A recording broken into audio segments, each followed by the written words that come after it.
오늘 저희가 읽은 이 하나님 말씀은 이 로마서는 구원에 관한 그런 교리가 바울을 통하여서 기록하신 그런 말씀입니다. 우리가 구원에 관한 교리다 그러면 좀 어렵게 생각할 수가 있는데요.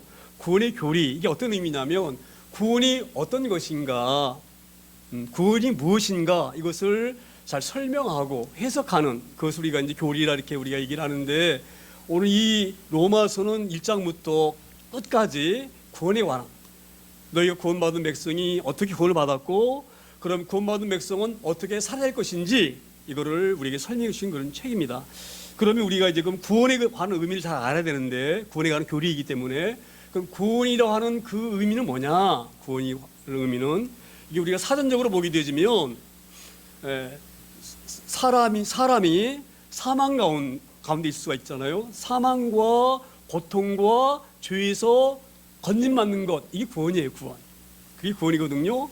그러니까 우리가 좀 쉽게 말하면 우리가 사망에서 어떻게 벗어날 것인가, 우리 이때 살면서 광야 같은 길을 걸어가는 그런 고통을 당하는데 그런 고통에서 어떻게 헤어날 것인가, 또는 죄의 무게에서 우리가 어떻게 죄짐을 벗을 것인가, 그렇게 하시는 말씀입니다. 그래서 우리가 이제 이런 구원에 관해서 그런 의미를 잘 알고 본문을 봐야 되는데, 자 보세요. 우리가 이 구원받기 위해서 사람들에게, 많은 사람들이 전도하잖아요. 그렇죠? 예수 믿으세요. 그렇게 전하잖아요. 그렇죠? 그럼 예수 믿으세요 이 한 의미 가운데 어떤 의미가 있느냐면, 당신은 죄인이니까 십자가의 은혜로 죄를 용서받고 구원받으세요. 그런 의미잖아요. 예수 믿으라는 의미가. 그런데 사람들이 우리가 예수 믿으세요, 좀 넓게 말하면 구원받으세요, 이렇게 의미 이해할 때에 이렇게 얘기를 해요. 세상 사람들은 내가 죄인이 아닌데 무슨 죄를 용서받고 말고 어디가 있느냐, 나는 살면서 뭐 사람을 해코지한 것도 없고 남을 해롭게 한 것도 없고 나는 그렇게 사는 사람이 아니다, 나는 법 없이도 살 수 있는 사람이다, 이렇게 말하는 사람들이 많이 있잖아요. 그렇죠? 그래서 구원에 관해서 이렇게 세상 사람들은 관심이 별로 없습니다. 제가 어제도 우리 사모님 그런 얘기를 해봤어요. 그 자연이라는 프로를 보게 되면 깊은 산골에서 자기가 농사 짓고 먹고 살잖아요. 그렇죠? 그런 사람들도 생각을 해보세요. 자기가 무슨 죄를 졌겠어요. 죄에 관해서 그런 의식이 별로 없는 거예요. 그런데 우리가 죄라고 하는 것은 지금 우리가 세상 사람들이 말하고 있는 그 도덕적으로, 윤리적으로 남의 거 훔쳤다, 남을 폭행했다, 남을 죽였다, 이런 의미의 죄가, 그것도 죄지만 죄의 온 근원적인 그 의미는요, 그런 의미가 아니에요. 죄라고 하는 것은 하나님을 알지 못하는 것, 이게 죄인 거예요. 할렐루야.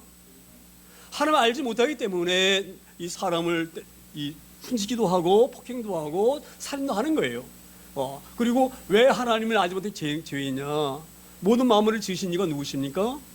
하나님이셔요. 모든 것의 주인이 그분이셔요. 근데 그 주인을 알지 못한다? 이건 죄인 거예요. 할렐루야. 그래서 이제 우리 죄의 개념을 하나님 알지 못하는 것이 죄다, 이런 개념을 가지고 우리 살아야 되고 또 말씀을 받아야 됩니다. 그런데 문제가 있어요. 어떤 문제가 있느냐? 하나님 알지 못하는 죄라고 한다고 하면, 제가 예전에 그렇게 다퉜었어요. 우리 동생하고. 우리 한 400년 전, 300년 전 이후의 우리 조상들은 하나님에 대해서 들어보지 못했잖아요. 그렇지요? 그러면 그분들은 하나님 알지 못해가 다 죄인이고, 죄인이기 때문에 그럼 다 지옥 갔느냐? 막 이러고 제가 다퉜었는데, 로마서 1장에 보게 되면 하나님이 우리 이렇게 말씀하셔요. 너희들에게 하나님을 다 알 수 있는 모든 만물 가운데에 하나님을 알 수 있는 것을 다 심어놨다. 그래서 너희가 하나님 앞에 심만 받을 때에 내가 하나님을 알려주지 않았기 때문에 하나님 모릅니다, 이렇게 변명할 수가 없다. 모든 만물에는 하나님이 계신 것을 다 알게 심어 놓으신 거예요. 할렐루야. 그러니까 만약 하나님의 소리를 못 들었다 할지라도 사람이 우주를 바라보게 되면 이런 마음이 들 거예요. 전 놀라운 해와 달을 누가 만들었을까? 그런 마음이 들지 않겠어요? 저는 그런 마음이 들 것 같은데. 그러니까 하나님을 알지 못해도 분명히 모든 저런 태양과 모든 이런 만물을 만드신 분이 계실 것 같다. 조금 우리가 좀 깊이 인생 살게 되면 그런 마음이 드는 거예요. 그러면 그 만든 사람이 놀라운 분이시구나, 이게 바로 하나님을 아는 거예요. 할렐루야. 그러니까 하나님이라는 그 그 이름의 명칭은 정확히 안 들어가 있지만 모든 것을 만드신 분, 이게 바로 하나님이셔요. 할렐루야. 그러니까 하나님이라고 호칭을 하지 않을지라도 저 모든 것을 만드신 분은 놀라우신 분이시구나 라고 믿기만 하면 그는 하나님을 믿는 거나 마찬가지예요. 그렇지요? 모든 만물을 만드신 분은 이게 하는 거니까. 그래서 바울 사도가 이렇게 얘기를 해요. 이방 사람들이 하나님을 전해드린 적이 없다. 그래서 하나님 모르기 때문에 믿지 않았다. 이렇게 변명할 수가 없는 것이다. 그래서 로마 7장에 귀한 얘기를 합니다. 세상 사람들은 하나님께서 그렇게 우리를 이렇게 귀한 한 형상들을 지었는데 이 사람들이 썩어지는 그 사람이나 또는 새나 짐승이나 기어다니는 동물을 형상해가지고 하나님보다 더 그것을 숭배한다. 이게 바로 죄라는 얘기예요. 할렐루야. 무슨 말씀이 이거 되어지죠? 그러니까 하나님을, 이 모든 우주 만물을 지으신 그분을 높여드리고 찬양하고 예배하고 경배하는 것이 마땅한데 하나님을 예배하는 것이 아니라 썩어질 것, 사람이나 이런 떠있는 공중의 새나 아니면 이런 이 짐승이나 기어다니는 동물을 자기가 조각을 만들어가지고 자기가 만든 거기다가 하나님처럼 예배하는 것, 이게 죄다 이렇게 말씀합니다. 그렇게 말씀하면서 그러면 유대인들은 하나님을 알기 때문에 죄인 아니냐? 이렇게 반문을 해요. 바울 사도가. 이방인이 죄인인 것처럼 이방인을 죄인이라고 말하는 너희도 죄인이다. 이렇게 얘기를 해요. 너희들이 하나님 율법을 지키는 백성이기 때문에 우리는 구원받았다 이렇게 말하지만 너희가 언제 율법을 다 지켰느냐 이렇게 대묻습니다. 율법이 몇 개인지 율법이 가지수 몇 개인 줄 아세요? 율법이 613가지. 613개가 있어요. 율법을 지켜야 될 것이. 근데 248개는 하라 이 말이에요. 하라. 안식일을 지켜라 이렇게 명령하는 것이 248개가 있고 또 365개는 하지 말아라. 이런 조항이 613개가 있어요. 그런데 그 613개를 다 지키면 율법을 다 지킨 거지만 613개 중에서 612개만 지키고 한 개를 못 지켰다? 그럼 못 지킨 거예요. 그럼 죄인인 거예요. 그래서 유대인 너희들도 죄인이다. 그래서 3장이 뭐라고 말합니까? 그래서 3장이 결론적으로 이방인이나 유대인이나 모든 사람은 죄인이다. 그래서 이 로마 3장 10절에 보게 되지면 의인은 없나니 단 하나도 없다. 이렇게 결론합니다. 의인은 하나도 없는 거예요. 이 땅에는. 그러면 의인이 하나도 없으면 다 죄인인데 그럼 우리는 어떻게 이 죄짐을 벌 수가 있느냐. 이게 4장에서 말씀을 하는 거예요. 4장에서. 그러면 모든 사람이 다 한 사람도 의인 없이 다 죄인인데 이 죄에서 그럼 너희가 어떻게 벗어나고 어떻게 너희가 구원을 받을 것이며 너희가 어떻게 의인이 될 것인가 이거를 질문합니다. 이 4장에서 이렇게 질문을 해요. 그러면서 바울 사도가 유대인들 향해서 이렇게 말합니다. 너희들이 율법을 잘 지켜서 너희가 구원받은 존재라고 얘기를 하고 하나님의 백성이라고 얘기를 하고 이렇게 하지만 너희가 말하는 그 율법으로 구원받는 것이 아니다. 이렇게 바울 사도가 단호하게 얘기를 합니다. 그러면서 그 근거를 이렇게 돼요. 만약에 율법으로 구원을 받는다고 하면 그럼 아브라함은 어떻게 된 것이냐. 아브라함은 그 율법이 있는 시대 사람이 아니거든요. 그러니까 정확하게 말하면 아브라함은 BC 2090년도 사람이에요. 그러니까 하나님께서 BC 2090년, 그 BC라고 한다고 하는 것은 예수님이 태어나시기 29년 전에 이 말이에요. 지금으로 말하면 4,000년이 넘는 그때의 아브라함이 갈대 우르에서 자기 아버지가 데라가 우상 만드는 사람이었거든요. 그 우상 만드는 집안에 있는 아브라함을 하나님이 부르셔요. 아브라함아, 내가 지시할 땅으로 너는 떠나라. 그렇게 아브라함이 지시합니다. 그때가 바로 언제냐? BC 2090년도예요. 근데 율법은 언제 생겼느냐? 출애굽이 언제냐면 BC 1446년에 출애굽을 했거든요. 출애굽해가지고 3개월 지난 다음에 시내산에서 모세가 하나님께로 받은 것이 율법이에요. 그러니까 율법을 받은 것은 BC 1446년이니까 아브라함이 태어나가지고 아브라함 때로 보면 한 600년 전, 아브라함이 살았던 그 시대에 600년 지난 후에 율법이 생긴 거예요. 그러니까 아브라함은 율법을 알 수가 없어요. 600년 후에 있을 것이니까 이 율법은 무슨 말씀 이해가 되잖아요. 그래서 바울이 이렇게 말합니다. 아브라함은 율법으로 의로워진 사람이 아니다. 아브라함은 순종함으로 하나님께서 아브라함에게 너는 이 갈대아 우를 떠나서 내가 지명한 땅으로 너는 떠나라 할 때에 그 아브라함이 본토와 친척을 다 버리고 떠나서 이 쉬운 문제가 아니에요. 내가 살던 땅에서 빈몸으로 떠난다는 것, 내가 갖고 있는 집, 땅, 모든 재산, 모든 친척 다 이걸 놔두고 떠난다는 것은 쉬운 일이 아니에요. 그래서 이거 하나님께서 그 친척과 아비를 떠나갈 때에 순종했던 그 순종뿐만 아니라 하나님께서 이 아브라함에게 말씀하셔. 아브라함이 100세고 사라가 90세 때인데 아브라함에게 말씀하시거든요. 네가 1년 후에 내가 자녀가 있을 것이다. 그렇게 말할 때에 아브라함이 그 말씀을 믿었어요. 할렐루야. 그래서 아브라함이 순종하고 정말 말이 안 되는 얘기예요. 아브라함이 100살인데 어떻게 아이를 낳겠습니까? 그 자기의 처가 마누라가 90살인데 경수가 끝났는데 어떻게 아이를 낳을 수 있겠습니까? 도저히 불가능한 거예요. 불가능하지만 그걸 말씀하신 분이 하나님이시기 때문에 아멘하고 믿은 거예요. 할렐루야. 그 믿음을 보신 거예요. 뿐만 아니라 그렇게 어렵게 태어난 그 가진 그 아들 이삭을 모리아 산에다가 제물로 바쳐라 말할 때 군소리 안 했어요. 아브라함이. 그래서 그 이삭을 끌고 3일길 되는 모리아산까지 걸어가서 자기 아들, 그 정말 100세 오던 아들, 눈이 너도 안 아픈 아들, 이 아들을 꽁꽁 묶어서 칼로 가르려 할 때에 하나님이 멈추라 그랬죠. 아브라함아 내 아기 손대지 말라 그랬잖아요. 이 정도의 순종, 이렇게 하나님에게 순종했고 믿었기 때문에 그걸 의롭다고 하시고 그를 구원하신 거예요. 할렐루야. 그러니까 아브라함의 구원은 율법과는 아무 관계가 없는 거예요. 할렐루야. 그러면서 이 4장에 뭐라고 말씀하느냐, 아브라함이 믿음으로 구원받은 것처럼 너희를 또 하나님 어리신 예수님을 믿는 믿음으로 뭐예요? 구원받는 거예요. 할렐루야. 이 구원에 관해서 개념을 잘 우리가 이해하고 알기를 소망합니다.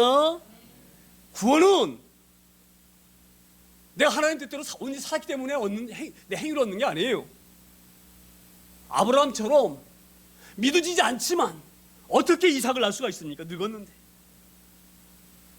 내가 이해가 안 되지만 말씀하신 분이 하나님이시기 때문에 아멘 할 때에 우리가 그 믿음으로 구원받는 믿습니다.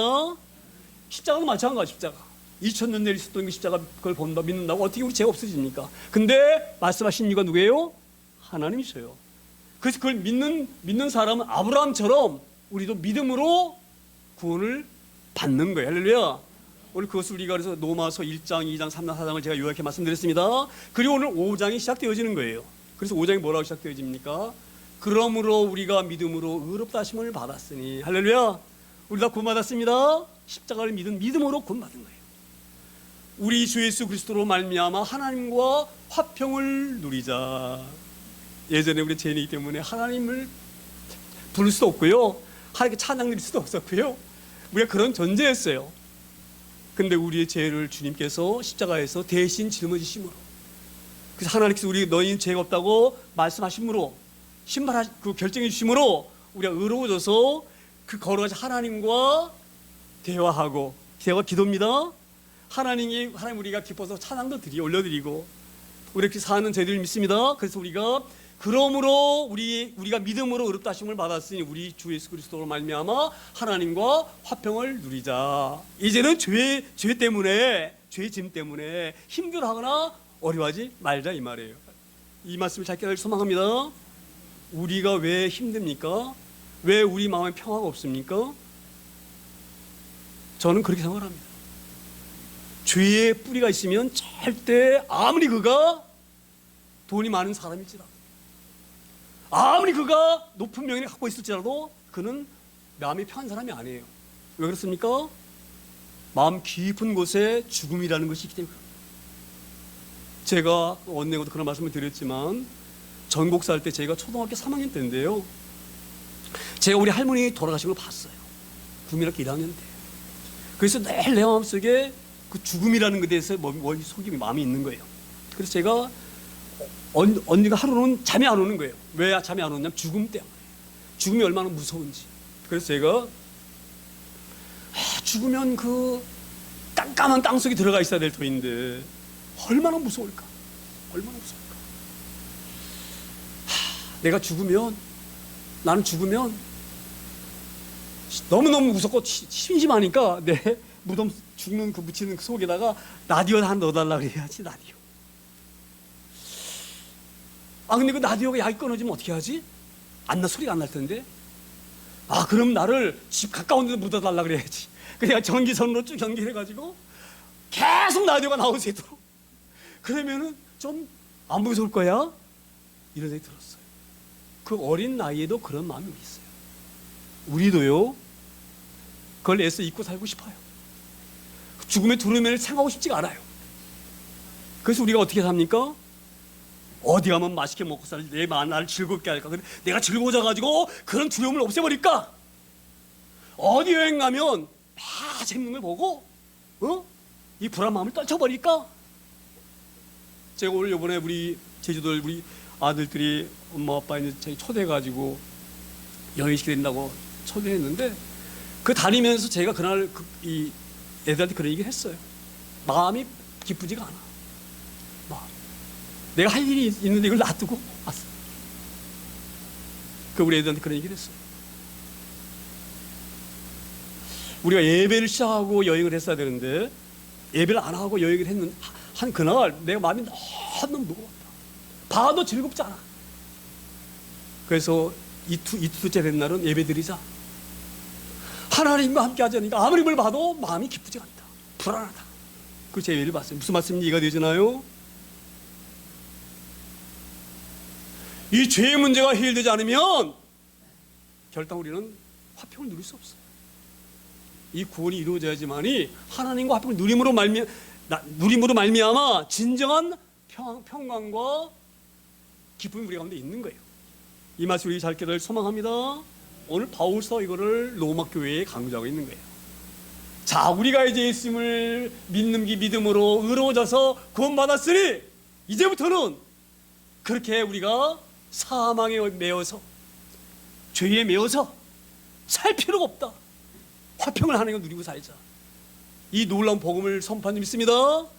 2절에 이렇게 말씀이 시작. 2절에 또한 그로 말미암아 우리가 믿음으로 서 있는 이 은혜에 들어감을 얻었으며 하나님의 영광을 바라보고 즐거워하느니라. 제가 1절에 다 말씀을 드려서 말씀드립니다만, 이제 우리가 또한 그로 말미암아 뭐예요? 그가 바로 누굽니까? 예수님으로 말미암아 우리가 믿음 위에 서 있는 이 은혜에 들어갔으니, 우리 애가 이런 사망의 고통에서 벗어나게 하시려고 우리 주님이 갈보리 십자가에서 그 고통 받으신 거예요. 할렐루야. 한번 생활해 보세요. 어떻게 하나님이신 그 그리스도가 벌레 같은 우리 위해서 죽으실 수가 있는지 한번 생활해 보세요. 이해가 됩니까? 도저히 이해가 안 돼요. 어떻게 나 같은 존재를 위해서 그가 십자가 죽으셨다? 믿어집니까? 근데 그 놀라운 은혜로 우리가 그런 구원을 받은 거예요. 그래서 이걸 생각할 때마다 우리가 얼마나 기쁜지. 그래서 제가 오늘 오후에 우리 그 복음성가를 이런 찬양이 있어요. 이 기쁨 주님 주신 것. 이 기쁨 주님 주신 것. 이 기쁨 주님 주신 것. 그런 찬양이 있죠, 복음성가. 제가 오늘 오후에 이제 그 찬양을 드릴 것인데, 하나님만 바라보면 우리가 기쁜 거예요. 우리가 그런 귀한 은혜를 체험하고 사는 저희들인 줄 믿습니다. 그러니까 우리 이 땅에 살면서 광야길 같은 이런 길을 걸어가면서도 우리가 기쁜 것은 이 구원이 우리에게 있기 때문에 이 귀한 기쁨이 있는 줄 믿습니다. 그래서 제가 늘 강조하잖아요. 예수 믿는 사람은요, 절대 원망하거나 불만하거나 그러시면 안 되는 거예요. 늘 희망을 가지고 살아야 되는, 희망을 가지고. 할렐루야. 우리가 어떤 어려운 것을 이런 은혜를 가지고 살아야 될 줄 믿습니다. 자, 그래서 이제 3절에 이제 다시 말씀이 이렇게 이어집니다. 3절에 다만 이뿐 아니라 우리가 환난 중에도 즐거워하나니 이는 환난은 인내를. 차보세요. 자, 우리가 이제 죄에서 노임 받았으니까 할렐루야, 그냥 뭐 너무너무 기쁘다. 이렇게 사는 것이 마땅한데 꼭 그렇게 사는 것은 아니다. 이것을 지금 바울서 얘기하는 거예요. 그럼 너희가 구원받았으면 그러면 앞으로는 아무 염려도 없고 그냥 대도가 쫙 펴져가지고 그냥 신나게 그 길을 가고 기쁨으로만 이 땅에 살 것 같으냐? 그렇지 않다 이 말이에요. 너희가 기쁨도 누리지만 이 말이에요. 다만이란 말은 너희가 하나님과 화평해서 그런 사망에서 벗어나서 그런 기쁨으로 살지만 그렇지만 이 말이에요. 그렇지만 즐거워할 수도 있지만 즐겁게 살기도 하지만 이 말이에요. 우리가 환난도 당한다. 이 말씀 우리가 잘 유념하기 소망합니다. 그래서 로마의 소원을 전할 때에 그 이방 사람들이 그 하나님의 존재를 알게 되어줘서 자기들이 지금 살았던 것이 얼마나 험한 것에게 매어달 살았고 그 많은 시간을 헛것에 소비했는지를 알고 내가 진정으로 내 이 놀라운 하나님을 만났구나. 그 기쁨으로 막 하면서 예배할 때에 로마가 그걸 그대로 차시하지 않습니다. 왜 그러냐면 그 당시 로마 황제는 신이나 마찬가지예요. 그런데 로마 사람들 또 헬라의 거장 유대인들 이런 사람들이 하나님이 예수가 왕이다 이렇게 얘기를 하니까 이 로마 당국에서 이 핍박과 박해가 돌기 시작한 거예요. 이게 얼마나 심했냐 핍박과 박해가. 이건 이루 말할 수 없는 거예요. 이 당시에는 목숨을 내어놓고 예배했어요. 지금도 마찬가지예요. 지금도 오늘 우리 집사님 북한 형제에서 기도했지만 이 시간에 북한에서 숨어서 예배하고 있어요. 발각되면 죽는 거예요. 예배를 포기할 수가 없어요. 구원받는 사람이 예배를 포기할 수가 없어요. 그 죽음을 무릅쓰고 걸리면 내가 죽겠다는 각오로 예배하고 있는 거예요. 그 당시 노마도 마찬가지예요. 노마 그래서 이 예수님 사람들 잡아다가 맨 처음에 핍박을 했거든요. 잡아다가 막 때리기도 하고 감옥에다 넣기도 하고. 그래서 오늘 바울 사도가 그걸 알기 때문에 이 얘기를 하는 거예요. 너희가 구원받은 것 그 자체로만 다 기쁘게 사는 것이 아니라 그 사는 그 가운데서도 너에게는 이 환난이 너에게 닥친다. 근데 이 환난을 너희가 잘 견디고 이겨내야 된다. 이거를 분명하게 말씀한 점 있습니다. 그래서 4절에 다시 이렇게 하나님 말씀을 이어갑니다. 4절에 인내는 연단은 소망을 이루는 줄 알미로다. 자 보세요. 우리가 하나님의 이 귀한 은혜를 구원을 인내가 아니면 견딜 수 없는 건데요. 이런 의미예요. 자 보세요. 그 당시에 하나님을 섬기고 예수님을 믿는 그들을 잡아다가 엄청난 박해를 했습니다.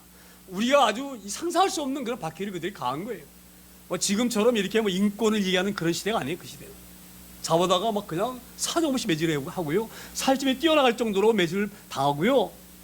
그리고 묻는 거예요. 너 이래도 예수 믿을 거야? 이걸 견뎌야 되는 거예요. 근데 이 인내는 억지로 견디는 인내가 아니에요. 할렐루야. 이 인내는 내가 이걸 부인을 할 수가 없다. 나를 구원하신 예수님을 내가 어떻게 부인할 수가 있느냐. 할렐루야. 그래서 그 맺은 매를 맞아도 끝까지 견디는 기쁨으로 나를 구원하신 그 하나님을 바라보면서. 그리고 이 연단이 오는 거예요. 연단이 어떤 연단입니까? 나중에 매를 때려도 안 되면 이들 잡아다가 콜로세움에 집어넣고 사자밥이 되게 하는 거예요. 한번 여러분 상상해 보세요.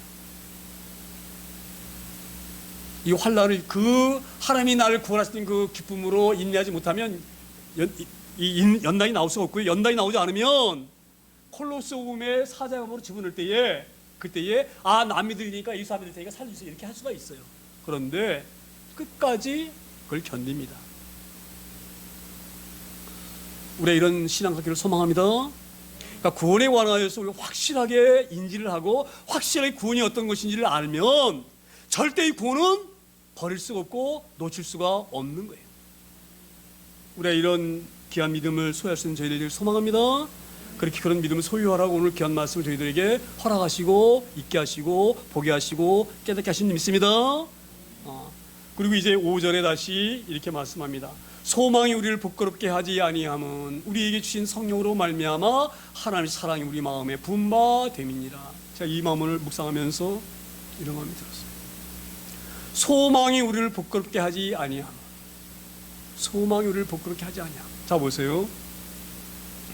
콜로세움에다가 예수님이 끝까지 믿겠다고 그 순교를 각오하고 들어간 그들이 사자에게 찢김받을 때에 콜로세움 그 원형 경기장 관람석에는요 로마 사람들 많은 사람들이 보고 그걸 막 박수치고 즐기는 거예요. 그러면서 사자 앞에 끌려가는 그들 향하여서 관람석에 있는 그 세상 사람들이 뭐라고 비아냥거리느냐?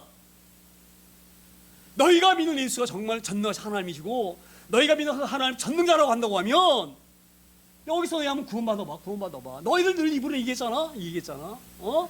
하나님 전능자라고 얘기했잖아. 그럼 이 어려움 나갈 때 그 하나님 너희 건져주셔야지. 하나님 와서 건지나 보자. 우리 주님 십자가 달 때도 그랬었죠. 주님 십자가 달 때에도 사람들이 우리 예수님 비난했잖아요. 내가 하나님 아들이면 십자가에서 내려와라 이렇게 얘기했잖아요. 그렇죠? 그렇게 저러겠는데 만약에 하나님이 아니 계시고 이 구원이 아무것도 아니다 한다고 하면 얼마나 부끄러운 일입니까? 그 사제에게 먹잇감으로 끌려가는 그들이 얼마나 부끄러운 존재예요. 그런데 부끄럽지 아니한 것은 할렐루야. 저는 제 생각이에요. 저는 이런 마음이 들어요. 이 사자 밥으로 끌려갈 때에 하늘 문이 열리지 않았는가? 우리 스데반 집사가 예수님 믿고 예수님이 하나님 아들이라고 했기 때문에 유대인들에게 잡혀서 바리새인과 서기관 잡혀가지고 돌로 맞아 죽습니다. 돌로 맞아 죽기 전에 스데반이 쫙 구약 아브라함 때부터 어떻게 예수님 때 보인다 약속하지 않았느냐? 그 기약대로 그 예수님 때 오지 않았느냐? 이거를 아브라함 얘기하고 또 요셉이 어떻게 해서 그 애굽의 총리가 되어졌고 그래가지고 나중에 애굽에서 노예가 어떻게 되어졌고 노예에서 어떻게 출애굽을 했고 그렇게 해서 예수님이 어떻게 이 땅에 오셨고 굉장히 긴 본문을 통해서 스데반이 설교를 합니다. 유대 사람들 그러니 너희들도 예수 믿어라 얘기할 때에 사람들이 돌 집어도 스데반을 돌로 쳐 죽입니다. 그때에 스데반이 올 때 하늘문이 어떻게 됩니까? 하늘문이 열려요. 하나님 우편에 예수님이 앉는 게 보여요. 그래서 그 돌에 맞는 고통을 견딘 거예요. 저도 사자보로 들 끌려갈 때에 그래서 오늘 그렇게 말씀하시는 거예요. 소망이 우리를 부끄럽게 하지 아니하면 우리에게 주신 성령으로 말미암아 할렐루야. 우리의 믿음은 내가 똑똑해서 믿는 게 아니에요. 하나님의 믿을 수 있는 마음을 우리에게 주시는 거예요. 할렐루야. 오늘 우리 조한나 우리 기한 가수 가사 쓰고 곡도 만들려고 그러는데 이게 다 하나님 주시는 은혜인 줄 믿습니다. 성령이 안 계시면 그런 곡을 쓸 수 없어요. 성령이 아니시면 그런 가사를 쓸 수가 없어요. 성령이 아니시면 설계할 수 없는 거예요. 할렐루야. 저는 그래서 이 소망이 있기 때문에 장차 만날 그 하나님 바라보는 그 소망이 있기 때문에 콜로세움에 들어가는 사자 밥이 되어도 그들이 부끄럽지 아니하고 오히려 찬양하면서 손들면서 할렐루야 하면서 수고나간 줄 믿습니다. 우리가 그런 믿음을 소유하기를 소망합니다. 이 마지막 시대에 얼마나 믿기 어려운지 몰라요. 오늘 우리 집사님 요즘 사이가 혼란스럽고 믿는 사람들의 그 자리가 위태롭고 기도하는 걸 들었는데 제가 지난주에 대선이 이번 주인가 지난주에 대선이 있었잖아요. 미국 대선이 그렇죠? 제가 원래 이 누굽니까 누구죠? 트럼프를 제가 좋아하지 않으면 트럼프는 미국 위주의 완전 국수주의자예요. 자기 나라만 이런 사람이에요. 그래서 우리에게도 방위비 만약에 하나 낸다 그러면 앞으로 너희들 10개나 해라 막 이러고 막 예? 미국 위해서라고 하면 미국의 이익을 위해서는 무슨 일을 하는 사람이에요. 그래서 제가 트럼프를 별로 안 좋아했는데 트럼프와 경쟁한 사람 이름이 누굽니까? 제가 좀 이름 헬리스? 네. 네. 헬리스? 그가 나와서 막 연설을 하고 있는데요. 해준 가운데 한 사람이 이렇게 얘기를 했어요. 예수님이 우리 주인이시다. 그렇게 얘기를 했거든요. 그랬더니 당신 나가. 제가 그걸 보고 깜짝 놀랐어요. 저가 대통령이 되면 안 되겠구나. 그런데 크림프가 이렇게 막 그냥 제가 볼 때 깡패 같아. 그래서 제가 원래 제 마음하고는 안 맞는 그런 인물이야. 그래서 제가 예전에는 그 트럼프를 별로 안 좋아했었는데 트럼프 시기는요 그렇지 않아요. 예수님이 주인이시다, 마이 갓 이렇게 얘기해요. 그걸 듣고 나서 내가 트럼프가 돼야 되겠구나. 할렐루야. 이 시대 이렇게 어려운 시대입니다. 예수 믿는 것이 만만한 시대가 아니에요. 할렐루야. 성령으로 말미암지 않고는 예수 믿을 수 없는 시대. 성령으로 말미암지 않고는 승리당할 수 없는 거예요. 할렐루야. 하나님 붙잡고 견디게 하신 줄 믿습니다. 성령으로 말미암아 하나님의 사랑이 우리 마음에 분만되어서 이것을 우리가 이기고 견뎠다. 할렐루야. 우리가 이 땅에 살면서 아무리 힘들어도 아무리 죽을 것 같은 그런 고통이 와도 하나님의 그 놀라운 사랑을 받으면서 우리가 잘 견디고 헤어나가기를 소망합니다. 이게 구원의 구원은 하나님 나라에만 있는 게 아니에요. 이 땅에도 구원이 있는 거예요. 이 땅에 하나님 나라가 존재하는 거예요. 할렐루야. 예수님이 우리 왕이시면, 그가 우리를 통치하시면 우리는 하나님 나라에 사는 거예요. 그런 귀한 존재인 것을 우리가 잘 깨달기를 소망합니다. 그래서 6절에 다시 이렇게 말씀해요. 6절. 우리가 아직 약할 때에 기약대로 그리스도께서 경건하지 않은 자를 위하여 죽으셨도다. 이게 감사예요. 감사. 우리가 구원받을 만한 건덕지가 있어서 구원받은 게 아니에요. 우리가 아직 연약할 때, 우리가 추악한 죄인일 때에 이 말이에요. 너희가 버러지 같은 그때에 이런 말이에요. 기약대로 하나님이 창세기부터 많은 선지자 예언자를 통하여서 약속하신 그 기약대로, 버리시다는 말씀대로, 약속대로 그리스도께서 이 땅에 오셔서 어린 양 되신 거예요. 이 사람의 죄를 용서받으려고 죄 없는 양을 잡아가지고 주겠잖아요. 그렇죠? 그처럼 주님이 어린 양 되신 거예요. 누구 때문에? 연약한 우리 때문에. 그래서 우리가 찬양하지 않을 수 없는 것이고 예배하지 않을 수 없는 거예요. 그래서 찬양이 결 귀한 줄 믿습니다. 찬양이 너무너무 귀하고, 우리가 아직 연약할 때에 기약대로 그께서 경건하지 않은 자를 위하여 죽으셨도다. 우리가 이 부분을 잘 유념하고 남은 시간을 살기를 소망합니다.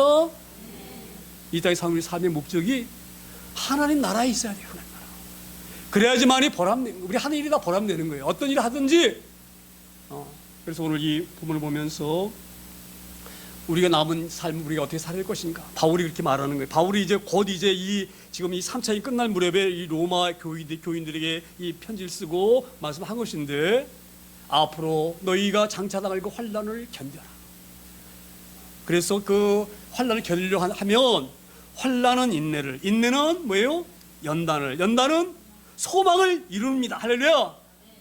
오늘 이 바울 사도가 하나님께서 바울 사도를 통해 주신 이 말씀 우리가 잘 유념하여서 이 땅에 살면서 아무리 힘들지라도, 주님을 섬기면서 어떤 어려움이 올지라도 거기에 우리 꺾이지 아니하고 우리를 구원하신, 연약할 때의 기약대로 그리스도를 보내셔서 경건하지 않은 우리를 구원하신 그 주님을 기억하면서, 그 하나님의 사랑을 기억하고 주님의 은혜를 기억하면서 끝까지 예배에 매진하고 믿음의 순종을 다할 수 있는, 오늘 주인 찬양처럼 아브라함처럼 끝까지 순종할 수 있는 저 여러분 다 되어지기를 소망합니다.